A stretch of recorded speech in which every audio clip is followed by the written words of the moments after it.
भगवद गीता में बाबा, जब इस शरीर के सभी इंद्रिय रूप द्वारा में अर्थात हर एक इंद्रिय में इंद्रिय से कर्म करते हुए ज्ञान रूपी प्रकाश उत्पन्न होने लगता है, तब अवश्य ही सत्वगुण बढ़ जाएगा। है तो बाबा इसमें हर एक इंद्रियों से कर्म करते हुए ज्ञान रूपी प्रकाश कैसे होगा बाबा? क्यों? कौन सी इंद्री की बात लोगे? जैसे नाक है, नाक है, नाक में सूंघने का गुण है ना? गटर लाइन में घुसेड़ दिया जाए, गटर लाइन में भंगी लोग, मेहतर लोग घुसते हैं ना? नहीं घुसते हैं?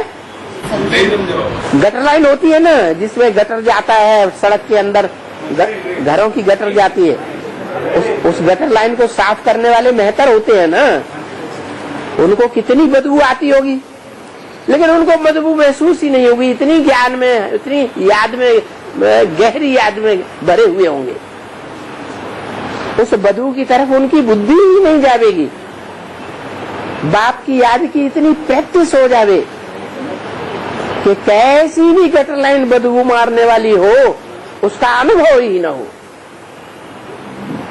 तो याद से हो गया, लेकिन ज्ञान का प्रकाश तो होगा। यही तो ज्ञान का प्रकाश, ज्ञान का प्रकाश जिसमें होगा उसी में तो इंद्रियों में भरेगा। जिसमें ज्ञान का प्रकाश नहीं होगा तो इंद्रियों में कैसे भरेगा? 10 इंद्रियां ज्ञान के प्रकाश से भरी पूरी हो जाए, न अच्छी खुशबू का कोई लोभ और न बुरी खुशबू से कोई घृणा, ऐसी स्टेज बनी हुई हो बाप की याद में।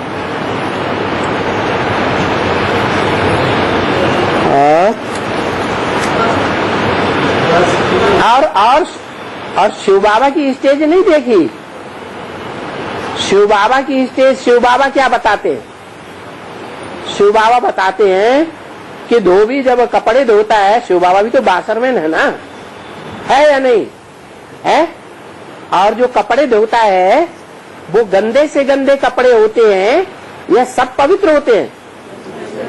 गंदे से गंदे जो कपड़े होते हैं बहुत गंदे हो जाते हैं, बहुत व्यभिचारी बन जाते हैं, तो कर्मेंद्रियों में बदबू आती है कि नहीं?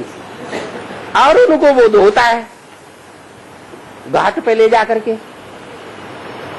तो क्या बताया? वो धोबी लोग क्या बोलते हैं? अरे बोलो ना, हो राम। बुद्धि कहाँ जाती है? राम की ओर जाती है।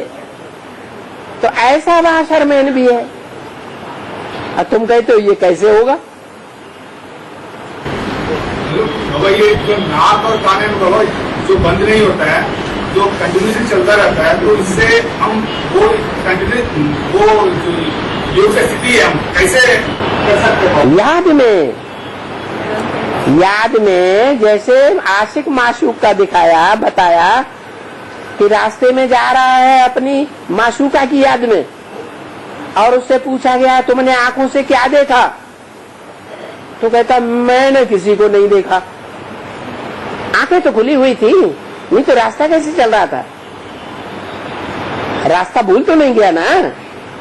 तो आंखें खुली होते हुए उसने किसी को क्यों नहीं देखा? इसका राज क्या है? बोलो ना। जो ध्यान है, जो मन है, वो दूसरी जगह लगा हुआ था, ऐसी जगह लगा हुआ था जहां उसका लगाव लग चुका। तो ऐसा ज्ञान बुद्धि में भर जाए, उस देने वाले परमपिता परमात्मा की प्रति इतना लगाव भर जाए कि इतना सुख, अतीन्द्रिय सुख हमको कोई दुनिया में और दे ही नहीं सकता।